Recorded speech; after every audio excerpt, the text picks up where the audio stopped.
Hello, everybody. Thank you for joining us. This is a panel of live performance during COVID featuring our illustrious panel of Twin Cities theater makers. We have Jack Fatale and TifDynamite from Nerddom's Universe. We have John Heimbuch, co-artistic director of Walking Shadow Theater Company. And we have Duck Washington, Twin Cities theater artist and member of Fearless Productions. So thank you all for joining me. I'm Gregory Parks. I'm also a Twin Cities performer and sometimes host for things like this. And first of all, I would like to have everybody once again reintroduce yourselves and explain a little bit about what you do, starting with Jack and Tiff, please. Great. All right. I'm Jack, and I am one of the founders of the Nerddom's Universe. I'm also a director and an entertainer and a writer for that. Absolutely. And I do the same stuff. I'm also, ditto that. I'm also a founder of Nerddom's Universe, and I do mostly direction and writing, and then we perform on stage as well in our own productions and other people's stuff. And we film and do live stuff and skits. Also, yeah. So our main bread and butter of the type of work that we do at the Nerddom's Universe is full-length parody shows, and then also parody skits and music videos, things like that. So most of it is parodying pop culture, and particularly nerdy pop culture. Yeah. All right, thank you. Next, John, please. I run Walking Shadow Theater Company in Minneapolis. Since the pandemic, I've been doing a variety of live backyard performances as well as online digital performances. Normally we do traditional staged productions in theaters with four walls, but it's been quite a bit of a difference this year. So mostly I've been doing archival work, but I'm also now generating some new stuff. So that's kind of exciting. All right, beautiful. And Duck? Hey, everybody. I'm Duck like the bird.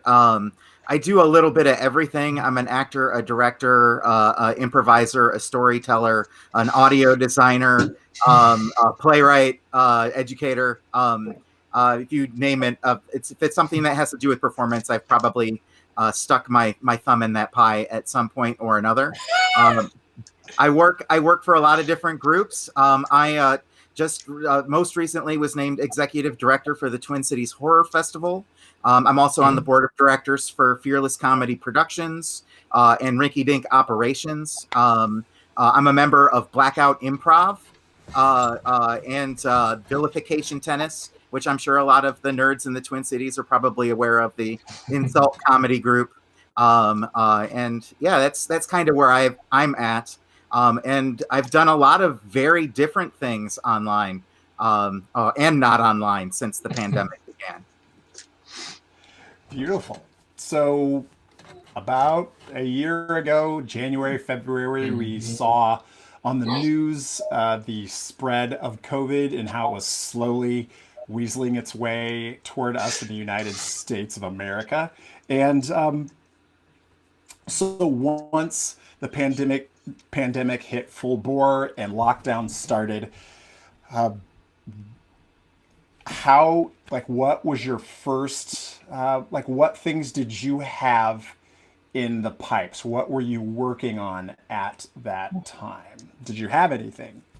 Oh gosh, yeah. I mean, we produced pretty much constantly, like every weekend we had something going on at Minsky Theater. So we had our entire year planned out. And then including team ups with 5 or 6 external companies, along with our 3 resident companies as well. So we had, almost every weekend was full. I think we only had 4 weekends left to be booked, and most of those were holidays. Yeah. And that was for the whole year. So we had to let go of a lot of projects, unfortunately. Yeah. So we did what a lot of people did in the very beginning for the first couple months, where we just went. We weren't really sure what to do. Yeah. We were like, I'm not a film actor. I don't know what to do. Yeah. There's no audience. How do I respond to things? So, yeah, so it was a little bit, I'm sure for everybody, it's a little bit of a stun in the beginning and not really sure what we were going to do in business and with, because at the time we were at a physical location at Minsky Theater before we transferred everything to Nerdum's Universe, which is an online business. So, so we had the physical space that we had to contend with. So that was a whole lot of craziness. Well, and we also had to try to decide if we wanted to cancel all the projects at once, or if we just wanted to cancel the ones for the first quarter or second quarter. And so there was just, it was a scramble every day trying to make decisions and weighing, of course, safety and like being unsure about things, but not wanting to cancel things too soon, and et cetera, et cetera. Yeah. So. I can attest to having a similar experience where we, I had a show that I was had scheduled at the Bryant Lake Bowl that was literally our opening night was the day we canceled, and so it was really kind of difficult to go through the process of writing a sketch show, getting it all up to speed, getting it through tech, and then getting to the first performance, and then never ever getting to do it at all, which was really sad. But I had work booked through the full calendar year, and it was just a series of like because we didn't know how long this was really going to take. So it's like, oh, well, maybe we can open that show in 2 weeks, or maybe we can. And it was just like delays and cancellations for a while. But then eventually, started to see some things start to pop up online that became really inspiring to do things, to figure out a way to continue to do work. Yeah.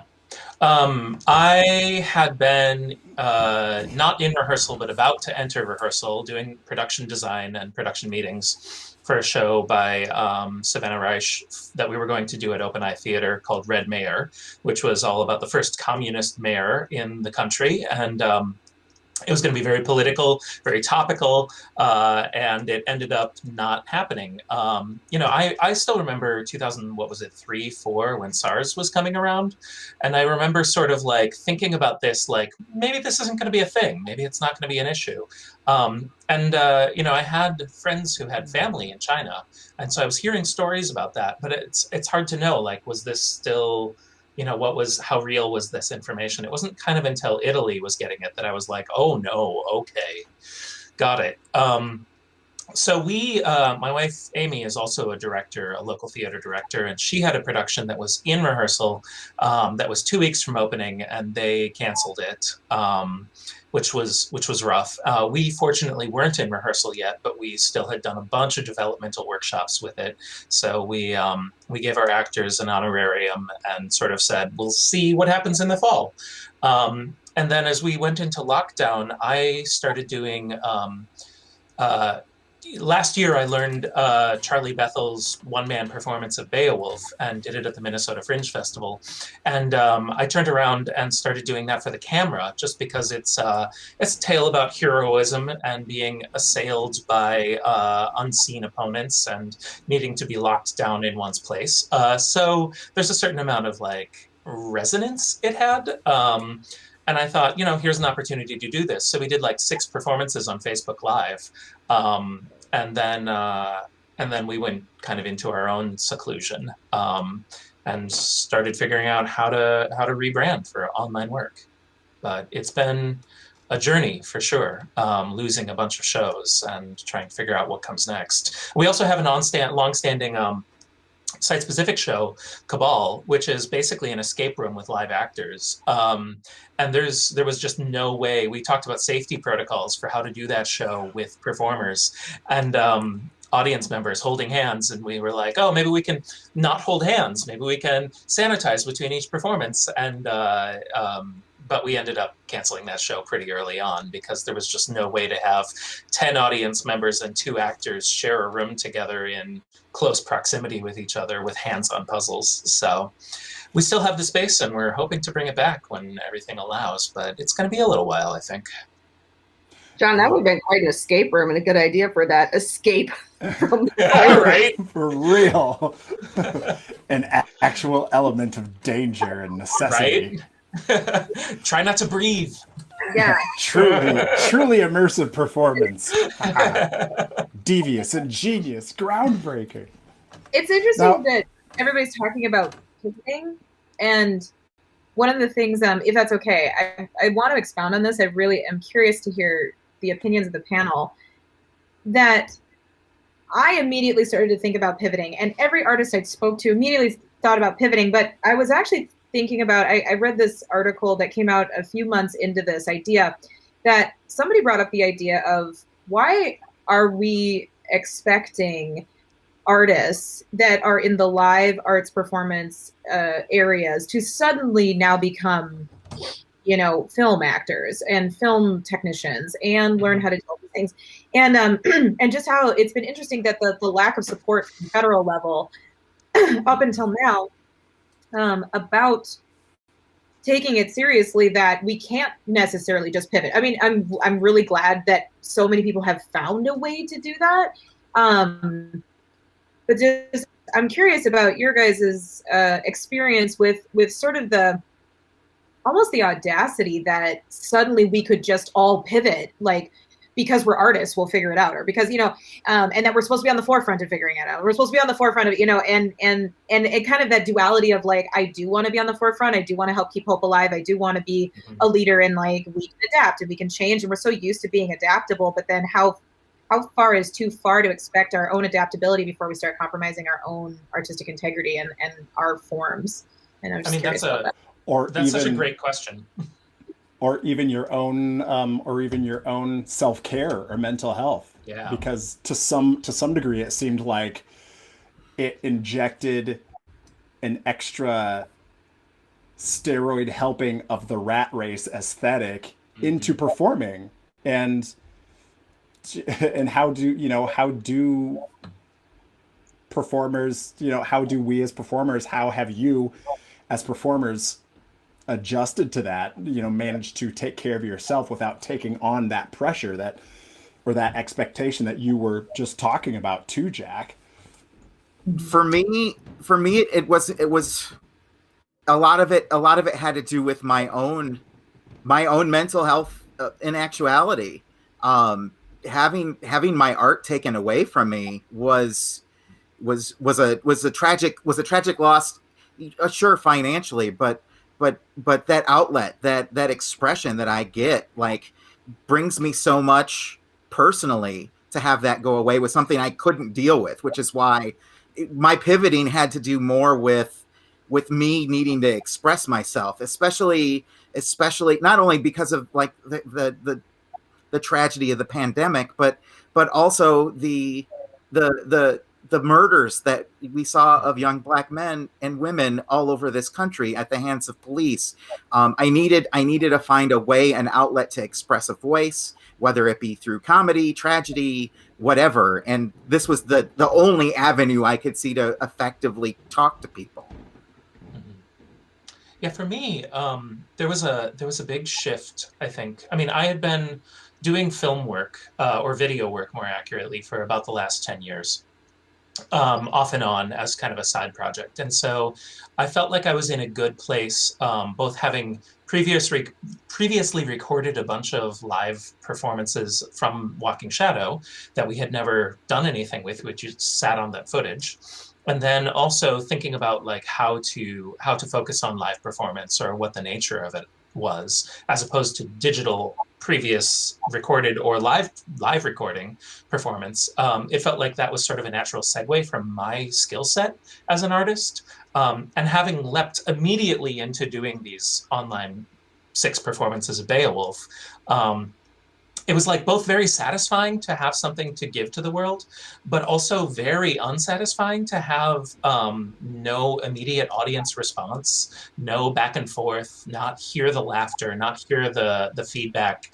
To just sort of be putting it out into the world was something I was glad to be able to do, but so difficult to actually do.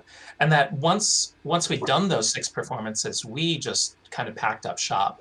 and sat for a while. We did a lot of research on how other people were handling digital performances, but especially following the uprising. We had a whole season planned of digital work, and then immediately just closed the box on that and thought, you know what, our voices as white artists don't need to be at the center of attention right now. Let's sit for a while and just listen and see what's out there, and not try to put ourselves into this narrative at this point. Let's see how we can serve the narrative that exists. So that was our come May, that we were all about listening. And I've heard from a bunch of artists, like a lot of theater artists, that they just don't see themselves as video artists. They don't want to learn the technology, or they're not particularly interested in it. And for me, that was a big motivator to going back to doing live performances after doing ultimately about 10 video performances of Beowulf. I was ready to just do it in people's backyards and just everyone be masked and sit at a distance, and we can have something that feels germane and real. And it honestly was the most powerful live performances I've ever been part of. Feeling like we're all in this together, and how do we deal with it, and what is it like to get together at sunset and tell a tale. So I've been trying to balance those forces ever since, and continuing to do more listening. We have. So go ahead. Oh, I was just going to say we started with our a couple of projects kind of simultaneously. I tend to sort of research a lot of things that I want to do, and Jack goes, "I have this idea. Let's try it." She's like, let's try it. We'll see what happens. It's throw glitter in the wind. Let's see what happens. And we did a couple of things kind of simultaneously. One of them was that the Dreaming North Opera Company, Colleen Myers, the director of that, and we had this show that we used to do at the theater called Opera Tease, where the opera singers would sing in the background, and then our circus performers would be in the front doing like pole dancing or aerial arts or fire or something like that in the front. And she said, let's do an online thing. This was during the quarantine. So we all recorded ourselves, with the opera singers recorded themselves. They sent the audio track to the performer, and then the performer did theirs, and then it got spliced together into a Opera Tease quarantine, which was a way that we did something. So that was really cool. And at the same time, Jack was like, well, so this strip club out on the West Coast was doing this thing where they had people drive through like a tent, and then the performances are happening on either side, and decided to adapt that to, we had the former Minsky Theater had a garage door right into the lobby, and it was large enough to put a small stage in. And so we adapted that space to be able to have people drive past and watch a number. And I think it was $10 or something like that we did. And with the way that the alcohol licenses were working at that time, they could also, because we were allowed to do off sales now, because they did that for people that had liquor licenses. And so they were able to buy a beer and get some snacks and watch a 3-minute show, and then go home and enjoy their snacks and stuff in the Minsky, and know that they were supporting the theater and the artists and stuff. Cool. And they paid in advance and everything, so everything was online, so they could pay and then pull up, and then we had someone masked like run their stuff out to them. And we eventually took that idea and we made it into a live performance style, because we were dying, as you sort of mentioned earlier, about not having any live performance. And I haven't done a lot of film work, and for me, I've been an MC for like 20 years, and my entire thing is the feedback that I get from the audience constantly, is the energy exchange. When I was like, I need to do something, I'm going to go crazy. So we transferred our curbside cabaret after we knew a little bit more about safety precautions to being a live version. So we still did it inside the garage door. And then there was like a certain amount of space between us and the audience. And there was a whole mask protocol and sanitizers and blah, blah, blah. And we did these performances over the summer. Yeah. For like with a pod of people who we were all sort of, we're in our exposure pool. Thank you. I was like breathing pod in our exposure pool together. So we would do these performances, and it was great, and people loved it. And everything most of it was online prearranged sales of things, but we still had a tip bucket that we would sanitize. Watching everything. Well, and we were lucky that we so John, like you were talking about, we actually had a bunch of digital content that we were sitting on of performances that we've been recording for the last 2 years, and so we were able to pivot back quite quickly to then offer some digital options. That's great. Yeah, but it has been interesting trying to suddenly now become a completely different, like to try to capture live performance in a completely different medium. And it's a really fascinating thing because the technology is almost there, right? With live streaming, you can start to get pretty close, and especially if you can see each other or hear things, you can hear other people. Even this panel is a great example. That it doesn't feel too, it's we're getting better at it, you know. But it's interesting to try to pivot that, and we also pivoted for the same reason. I was just curious what your guys' reasons were that we did it for the same exact reason. It certainly wasn't the money, because Yeah. I don't think anybody's making money at this point yet. You know, we haven't quite figured that whole thing out.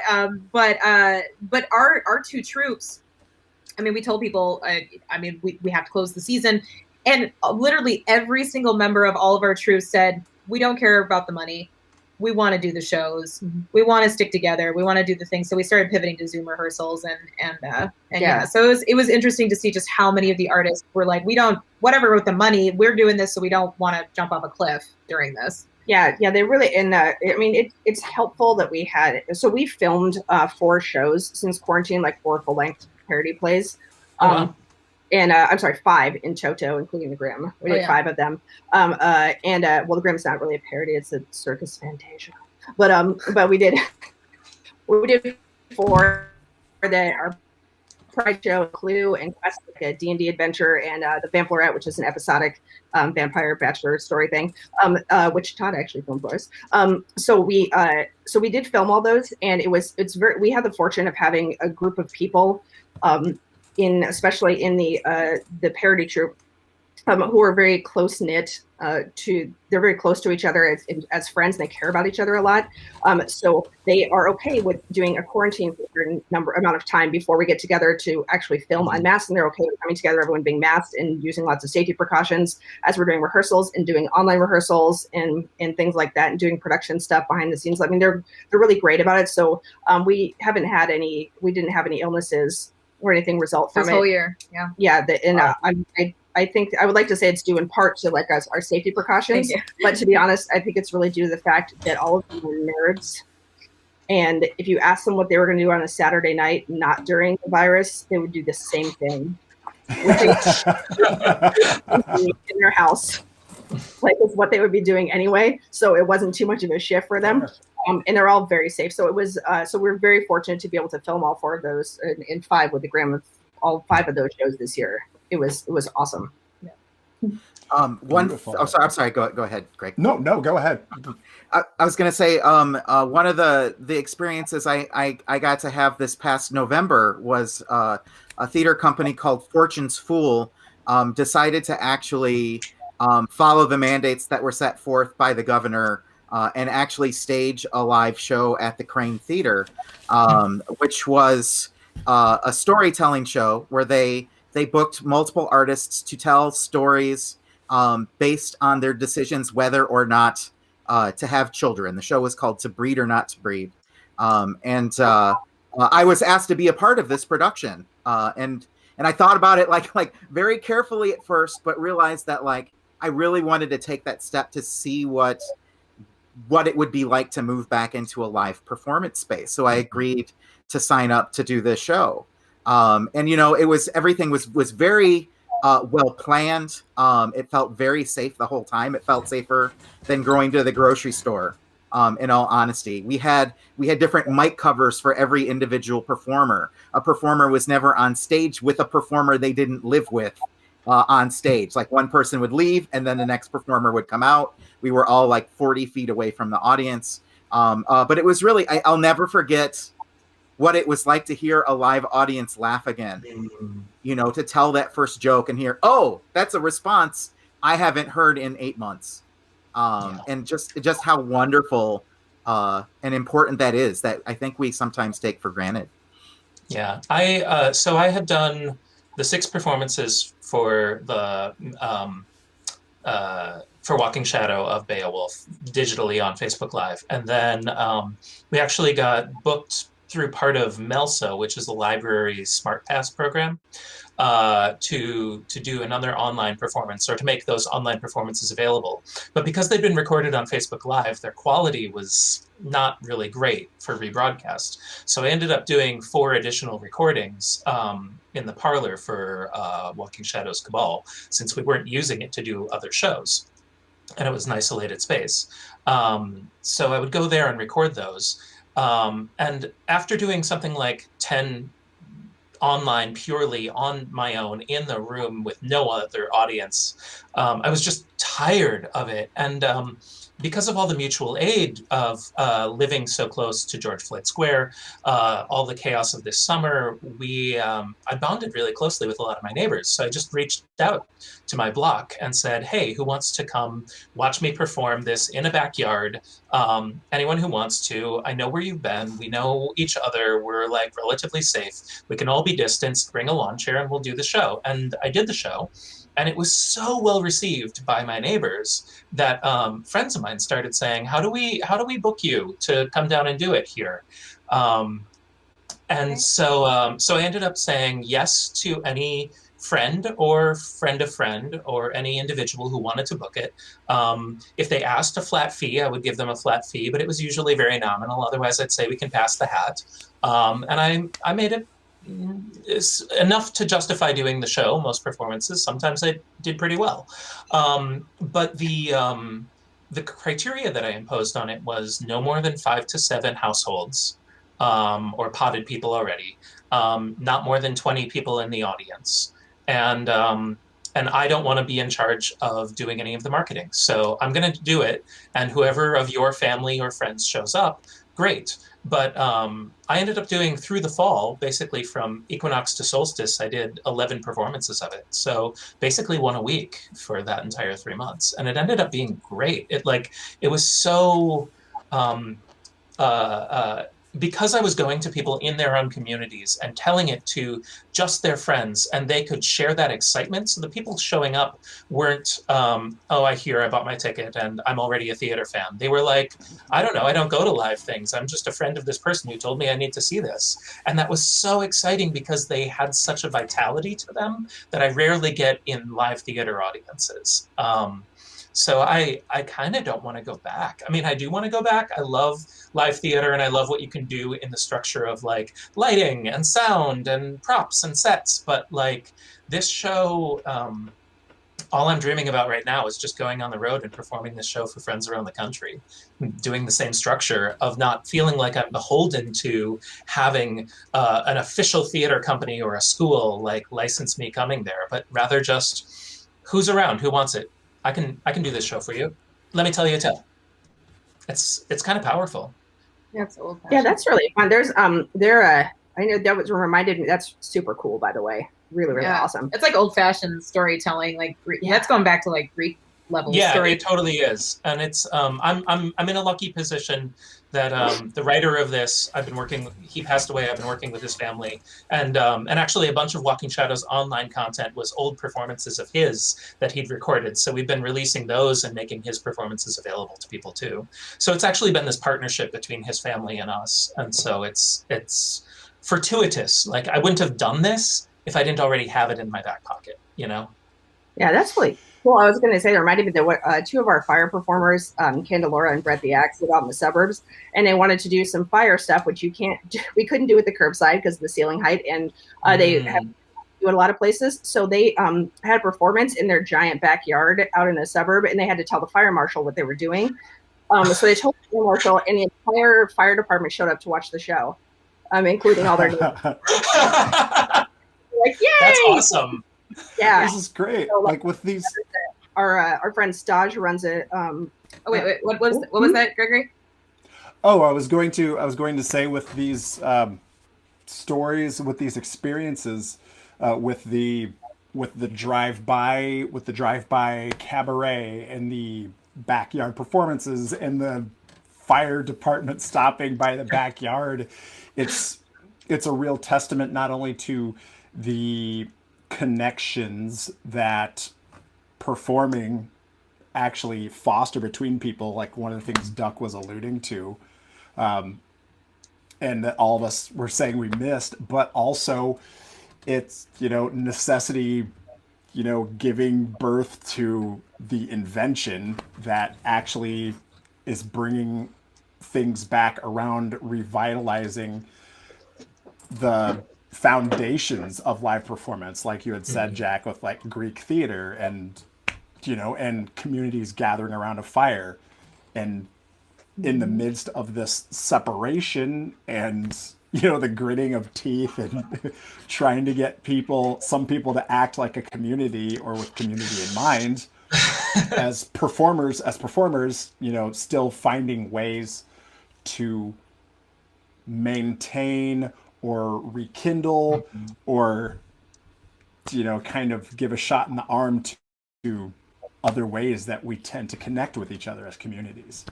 Yeah, I want to add to that, if I may. It's interesting because since I've been doing a lot of online work, so for me, 2020 has actually been a year all about community, like both connecting more to community and being more in a position of like figuring out who my community really is.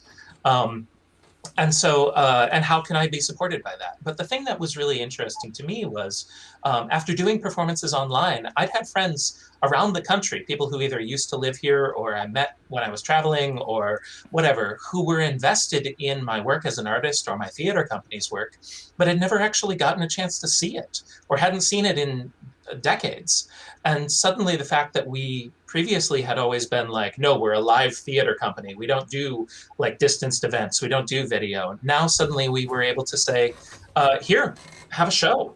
And we found that a bunch of the people who are tuning in, like maybe a third of them are people who don't even live in the Twin Cities. They're people who live in New York and Bay Area and Texas and everywhere.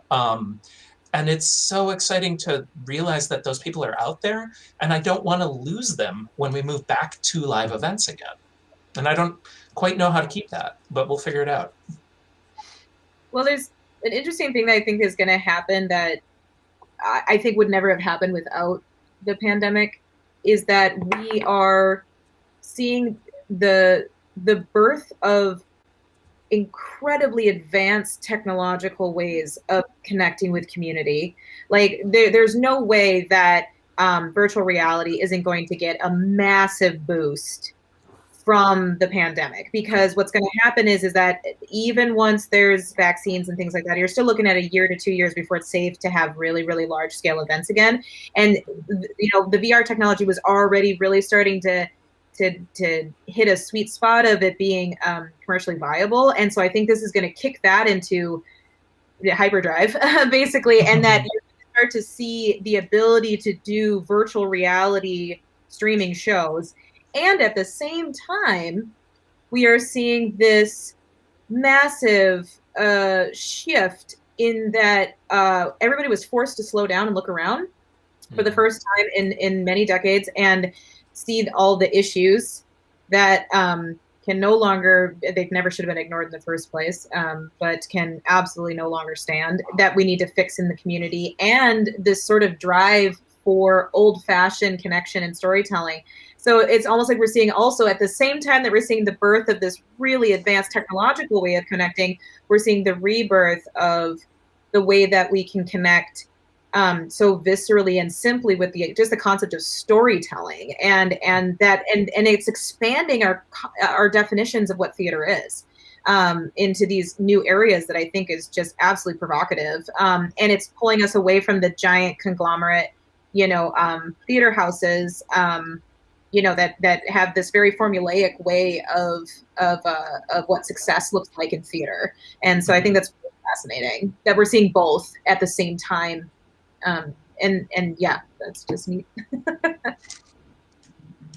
One of the things that really stands out to me from having to go through this experience is it really validates in my heart the necessity for live performance.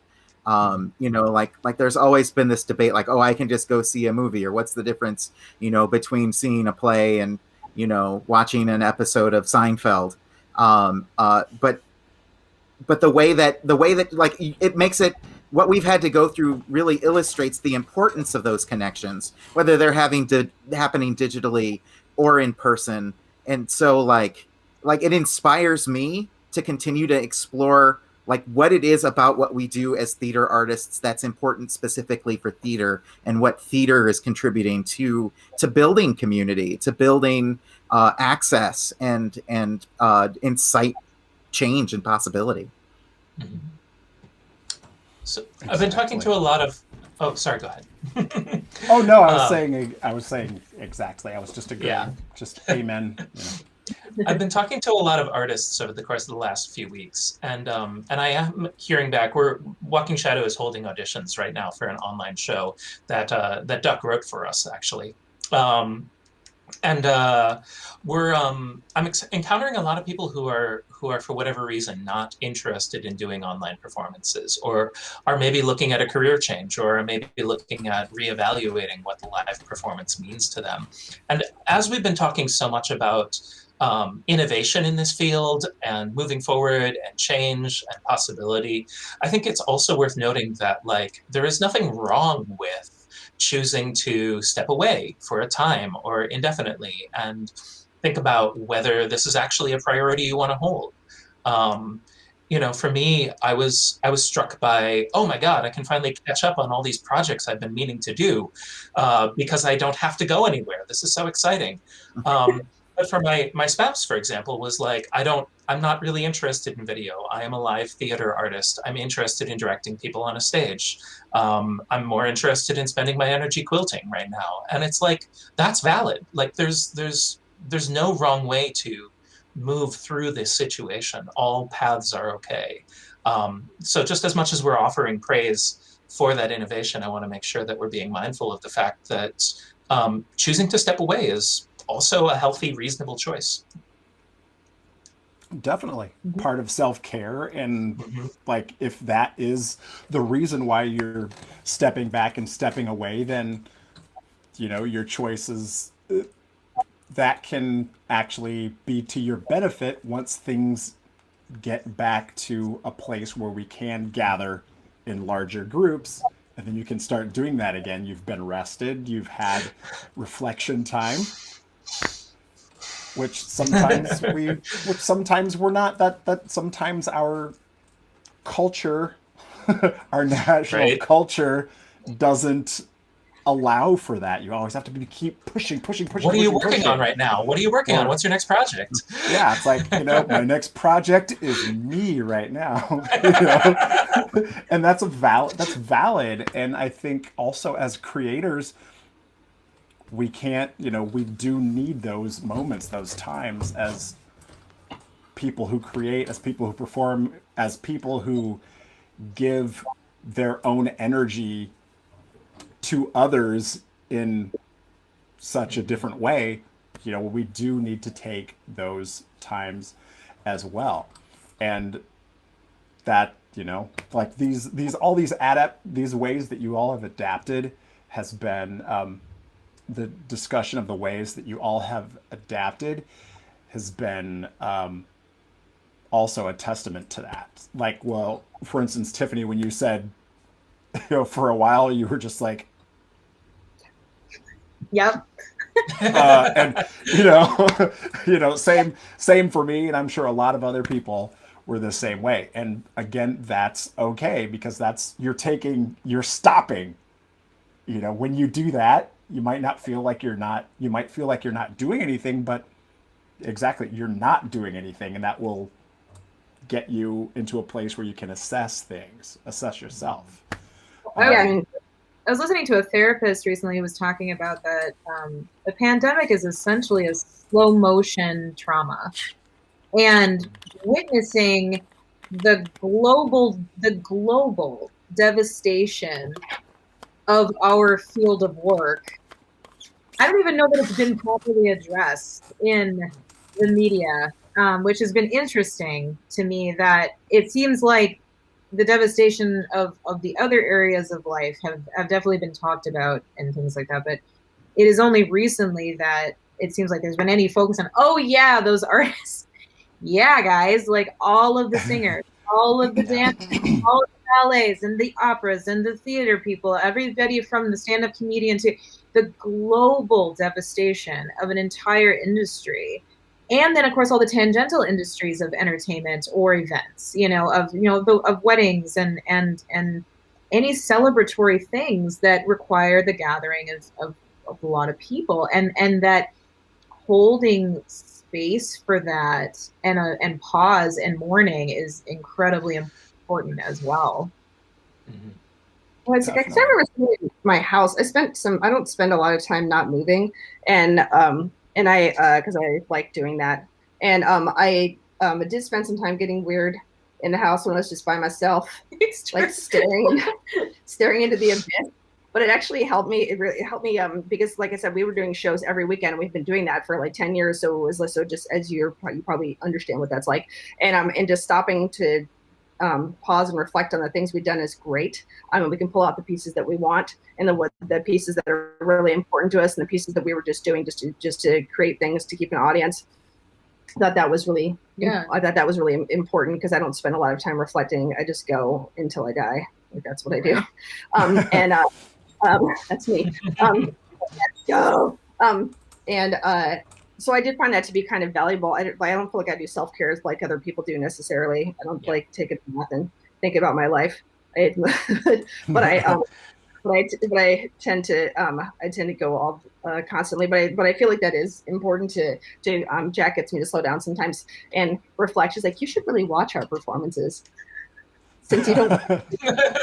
You direct them and you record them and then you go, okay, go next thing, go. So that was really cool to have a little bit of appreciation for the stuff that I do. That's nice because that helps me see like what sucks and what's good and what I need to improve. I mean, really, and like what I need to improve on. And it allowed us to completely restructure our business too. I mean, we let go of the physical space because it's. First of all, I mean, we just couldn't, financially, we just couldn't make it anymore. And then also we realized that for us, the things that were the most important might even be served better by digital media. And it was that by the digital medium, excuse me. And so we did a lot of thinking and a lot of talking, and we stripped everything down to the bare of minimum of what we needed as far as we kept some of the props and some of the costumes and things like that, and to have the troops say we're ready to pivot into whatever's the next adventure, we trust you guys, has been extraordinary. Literally, we did not lose a single artist during this. And I do want to say that John, you're totally correct that it is a valid choice, and we said, you guys, thank you everybody so much. We understand if this is not the kind of medium you want to go with. This is what we have to do for the company and the viability of the projects and things like that. But we were just very lucky that everybody said, well, all right, sounds good. Just tell us. We don't know. Sure. Like, yeah, they've been very flexible with that. Yeah. This is my camera. Like they've been very flexible with changing things and with allowing us to do short form stuff. And we're in the process of trying to leverage all of this material that we already have.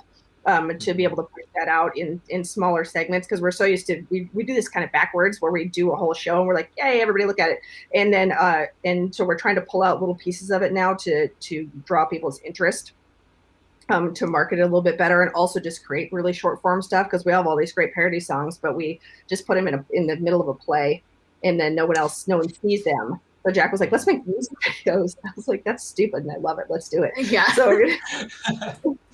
So we're sort of in the process of changing that a little bit. People have been really, the actors have been really cool about being interested in doing more short form stuff with us, which we're excited to do this year, in addition to trying to produce another long form thing a little bit later. So that's cool. Beautiful. Now we've heard a lot of everybody's adaptations, like the adaptations you were just talking about, Tiff and Jack, and Duck's adaptations and John's adaptations. How have you found inspiration during this time? What are some of the things that have inspired you? Oh yeah, Jack would right away say TikTok, because Jack has been up on that TikTok. Oh my gosh. So TikTok, definitely one of my inspirations, because it is micro short form and there is some brilliant stuff happening on there, and it is hilarious to see, because what's happened, of course, is a whole bunch of artists are out of work right now, And so everybody was bored. So what did they do? They went and they found all the apps they could find. And so then all these hilarious people have been getting on that app, and it has exploded into this community that is actually, it is the most positive social media platform I've ever experienced. Very self, and it has all these different areas now of it, that so it caters to the nerds and the cosplayers, and there's so much stuff like that, but it's a really magical short form situation, and it's amazing how quickly artists took to that specific tool, like live artists, because it's a very raw style of, it's not like Instagram where you take a photo and you filter it and you do all of these things and you have all this time, right? And you meticulously put your stuff out there. Or even YouTube where you're editing it and things like that. It's this very visceral, quick, you've got 1 minute, and people just do it in their rooms with their laundry in the background, and they have 2 million followers, and they don't have all this. And it's fascinating because it's an example of hyper technology functioning very much how John's thing was functioning, with this sort of backyard. I don't have to have a giant theater thing to have an effective story, to have an effective and to reach people, and to do it in such a short way too is really interesting. So like I'm trying to get up on the TikTok train. I'm like 50, so I'm like, it's another app, man. Yeah. Oh. Like I have to learn this. You're trying to learn Twitch right now. We're trying to learn Twitch. Yeah. What? We don't get it. I have friends who are on Twitch, so I'm like, I'm gonna watch this and figure it out. And right now I'm like, okay, so press this button to set up your streaming. So I'm trying to figure that, but that also I've been watching Twitch, and it was I don't care about video games, but I've been watching all the chatting functions on Twitch, which is their new sort of artsy area, and the art and singing and things like that. And it actually is a pretty cool medium for artists to get their work out there individually or in little pods to get their work out to a lot of people. And it's insane the number of people that are watching stuff. I mean, it's still video game streamers who have like 4 million people watching at the same time. And they're the people who have the art stuff. There's fewer people watching currently, but I think that trend seems to be changing a little bit. And then, so I found that Twitch is a pretty good platform. Yeah. And it's just inspirational to see the digital community embrace the live artists so much. That's what's been the most inspirational thing for me is people's reactions to wanting to catch and hold artists and saying, how can we see you? How can we support you? Do you have a Patreon? Do you have a website I can follow? Do you have a thing I can subscribe to? And that it seems to have reached, not unfortunately a lot of the infrastructure of the arts as far as like, the big grant holders and things like that. That has been an issue with getting sort of rescue money, but the individual has been catching us. And that's where it's going to start, though, is if there's enough interest in something. I mean, that's where the money's going to come from. And I mean, thank you very much to video game streamers who just sit in front of their cameras and stream themselves playing video games for like 9 hours at a time,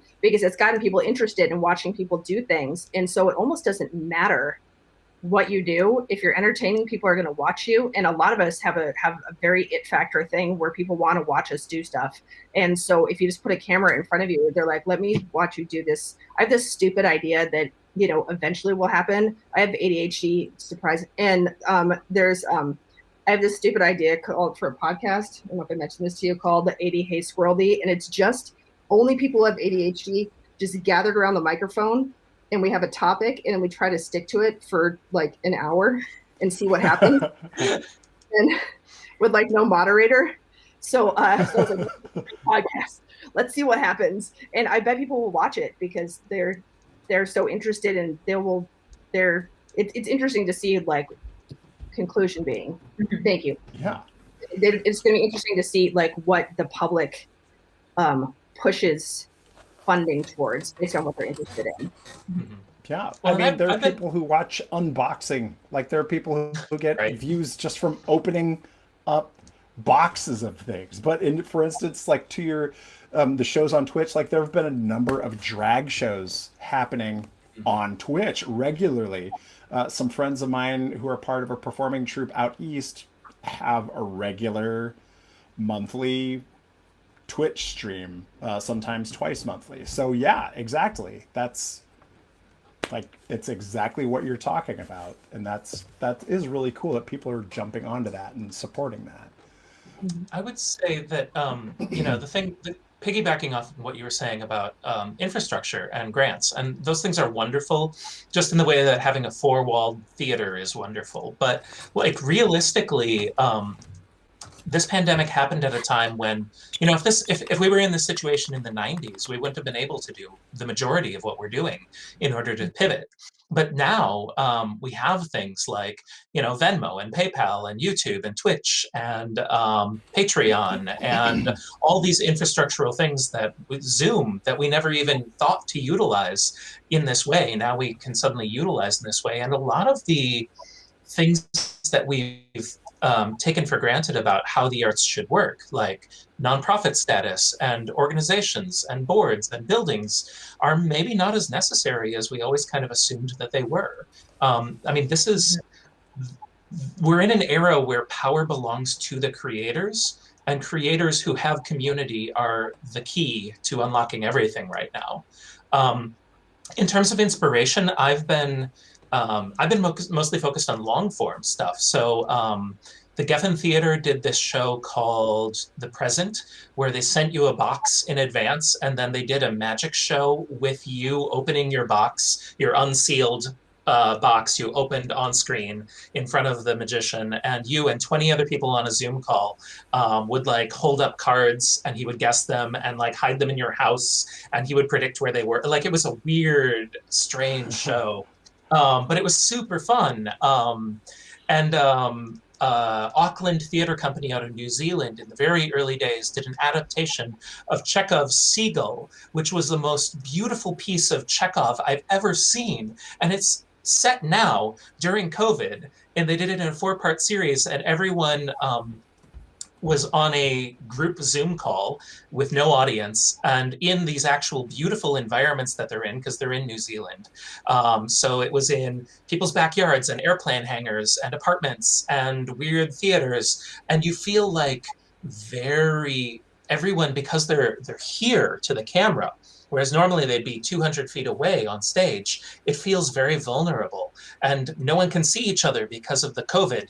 And everyone's confessing their deep secret thoughts until someone else joins the call. And you're like, oh, haha, I wasn't having deep secret thoughts for this person. I have deep secret thoughts for you. And it like shockingly plays really, really well with the source material. Same thing with Park Square's Diary of Anne Frank. I've seen it on stage. It's a wonderful show. But when you put the camera like this close to people, it changes the experience. Suddenly, things that needed to be projected super far can be played for the emotional intimacy. And the other thing is that on stage, you don't really pay attention to people who aren't speaking. But on Zoom, we're always looking at what's the emotional reaction of that person. Oh, what's the emotional reaction of that person? And suddenly everyone who's there has a central role, no matter how much dialogue they have. And like the ways that those have unpacked live performance for this medium, and that those can't be replicated either on screen in a cinema or on stage, is, I think, really powerful. Like, how do we create work just for the medium we're in? That's cool. As far as inspiration for me, I think one of the biggest things was when the pandemic happened. I was performing with a group that I'm a member of called the Theater of Public Policy, and we were in the middle of we had just started our spring season of shows at the Bryant Lake Bowl. And when things shut down, Tane Danger and Brandon Boat, who run the company, reached out to us as performers, and we're like, look, everything's going crazy. We want to make sure that you're supported. And they were fortunately in a place where they felt like they wanted to invest in us, in our future work. And so they were like, if you want it, we will pay you for work undone, for knowing that you'll do work in the future. And I thought I felt so comforted and taken care of in that moment, that when they decided that they wanted to try to pivot to see if we could do the shows online, I was like, I'm going to do whatever I can to see if I can make this successful. And it was a lot of challenge to move an improv show about public policy into the digital format. But I fell in love really quickly with like the options and the possibilities of things I can do with improv in this room that I can't do on a stage. And I started realizing like, oh, I can just put wigs everywhere. And if I want to become a character that way, I can. Or maybe I want to be a Jedi Knight, and then I can do that because everything, if I want to drive a car, hey, it's just like it's all there. This room is just filled with random junk. So that if I need it and I'm inspired in the middle of an improv set, I can just grab it. And I would never have the opportunity to be a prop comic in a normal improv. When John and I started developing this show that Walking Shadow is currently taking audition submissions for, we realized that some of our characters were going to need to look a little different and behave a little different. And I discovered snap camera filters. And so in my performances, I started becoming, with the horror festival, it's like, oh, I know how to turn myself into a ghost in the middle of this set, or as I'm hosting this, or maybe I'm the Red Lips from the Rocky Horror Picture Show, or maybe I just show up in a random thing. I'm like, oh, I'm a llama, and I can actually turn myself into a llama. Things that I could never ever do are so like that invention inspires me. I also just want to say quickly that there are a few people who just jumped online and started performing at the beginning of this that really excited me about the possibility that we could still perform. And that was Reverend Matthew Kesson, who is doing Reverend Matt's Monster Science online right after the pandemic started. Leslie Vincent, who's a performer and singer in town, who started doing basically weekly concerts, on her Facebook feed. And then did a CD release party where she got Space at Crooners and people drived up and we watched it like it was a drive-in movie. It was kind of amazing. That was really incredible to me too. And then Sam Landman, who I think is still like listening to random records and talking to people about them like every single day, almost every single day. The cutout bar. His cutout bar. Oh. Yeah, and it's such an inspiration to just say, maybe Sam Landman, for example, he's always supposed to be a late night host. I mean, did it just feels natural that he would do this, and now he has a medium. Yeah. Well, and what you're saying, Duck, is that's right up our alley with the silliness and the humor. And one of the other inspirational things I have found is that the audience expectations it's like they let go completely of the expectations of any of the pomp and circumstance that normally goes with like really high level professional theater. And like, don't get me wrong, everybody loves that part of it. It's the amazing special effects and the lighting and the sound and all this stuff.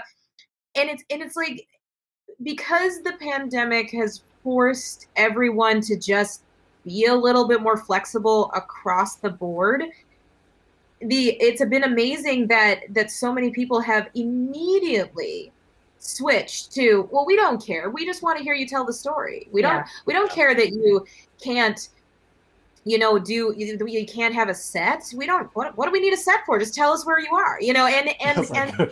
Oh, hey, cat walking through the picture. There's a cat tail. We were working on that Triple Xmas Carol Boobs Humbug, and we weren't able to do it when we had the spike. We decided to postpone until March, so we're still going to film that full length parody. And Jack was like, "Hey, why don't we just do a rehearsal performance for our members and stuff and see if they're interested?" And we had a bunch of people show up.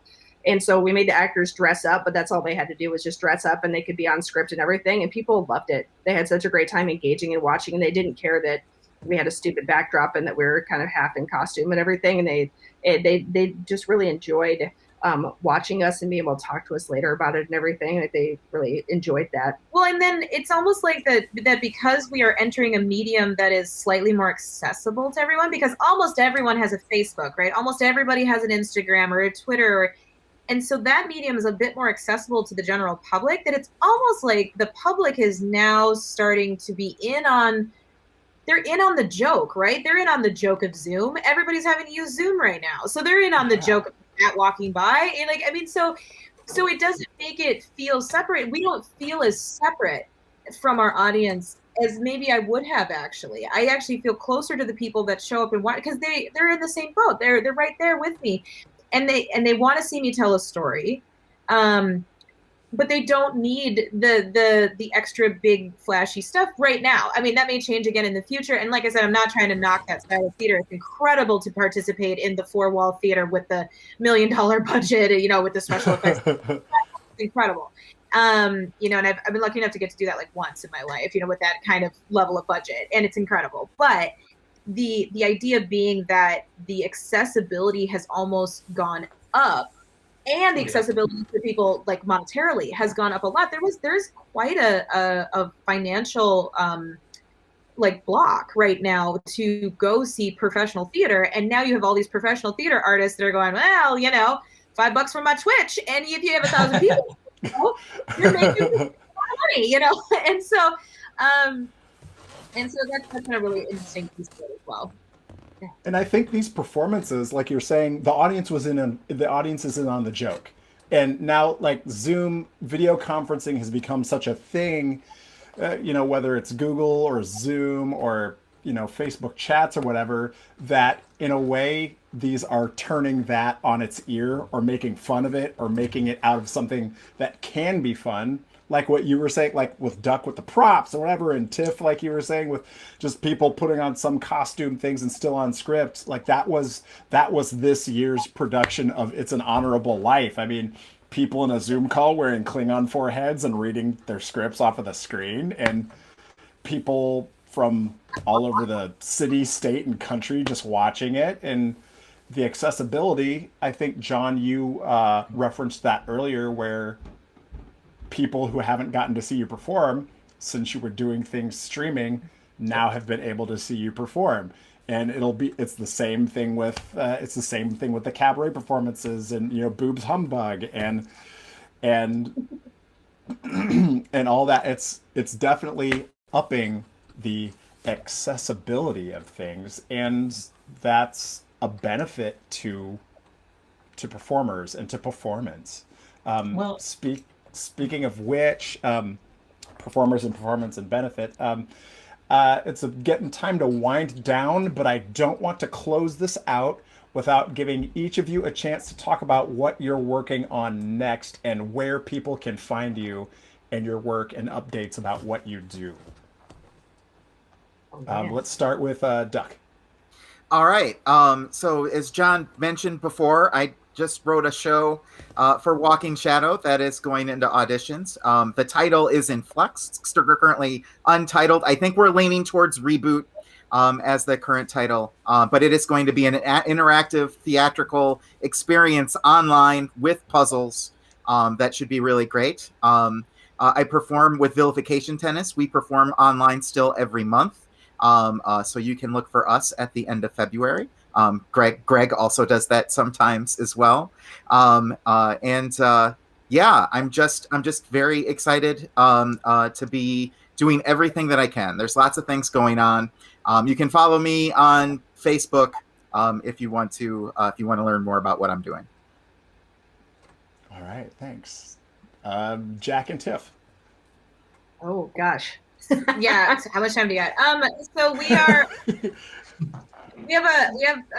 7 or 8 shows already out right now. So Nerddom's universe is where you can find us. So it's NERDDOMS. And so it's like Kingdoms, but nerds. And it's our umbrella. Yeah, that's our everything. Yeah, and so we have digital shows out. We are working on being able to stream at some point in the next quarter here. Well, we have the 5 shows that have been filmed and are getting worked on right now by the editors. So we'll have those 5 shows out that we filmed this last year coming out this whole year. Yeah, this whole year. They'll be spread out throughout the year, as well as individual music videos, things like that will also be coming out. We're on TikTok. We have over 100,000 followers on TikTok, so you should come check out what we got going on there. So yeah, we're on TikTok. We're going to be getting on Twitch. Basically, Nerddom's on any platform, and we're on there. And we have a YouTube channel. And yeah, so we're working on. We'll be working on not only our normal cabaret style stuff, but we are going to be filming. More like a movie style, but you know, a B level, C level, D level, budget wise, film just cardboard and dreams, basically. But we're wanting to. That's a good name. We had to get rid of a lot of fancy props. We're gonna try to do full length of Cherry Hotter and the Hollow Order, the Half-Blood Prisoner, Secret Stones of Fire this year. We're gonna try to redo that one again. But it'll be interesting to try to redo it like without the giant staircases and all the technology and stuff that we had before. So, but that will be available at the nerddoms.com. And then we're also going to be doing Cirque Exotica, which is going to be a very dark, sort of almost like a low budget version of Zumanity. Probably if you want to see low budget Zumanity, check that out. No, but our performers are incredibly talented. But we're going to be doing we're going to film that outdoors, so that'll be coming out sometime later this year as well. So yeah, awesome. Thank you. And John. I am continuing to edit and release pre-recorded archival content from Walking Shadow Theater Company. Our next performance is 21 Extremely Bad Breakups, which we staged in 2018. That's by the writer Mark Leidner and director Amy Romany. And then after that, we have Charlie Bethel performing Gilgamesh, which was once a local favorite, and we're excited to be bringing back. Otherwise, I will probably continue to be performing Beowulf in backyards, starting again when the weather is warm and people are actually willing to sit outside for any length of time. And this immersive puzzle show that Duck wrote and David Pisa had made puzzles for is going to be entering rehearsals in February and hopefully released in March. Playtesting certainly in March. And that's kind of what's coming up for me, other than, gaming. Awesome. Well, thank you everybody for participating in this panel. Thank you, Jack and Tiff and Duck and John. And thank you to our technical wizard, Todd, for helping this happen.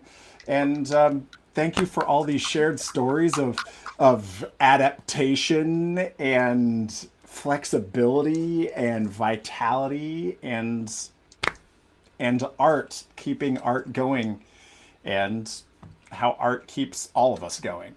So thank you everybody for your time, and thank you folks out there for watching. Thanks, Greg. Thanks, Greg. Bye. Thank you, Greg. Bye.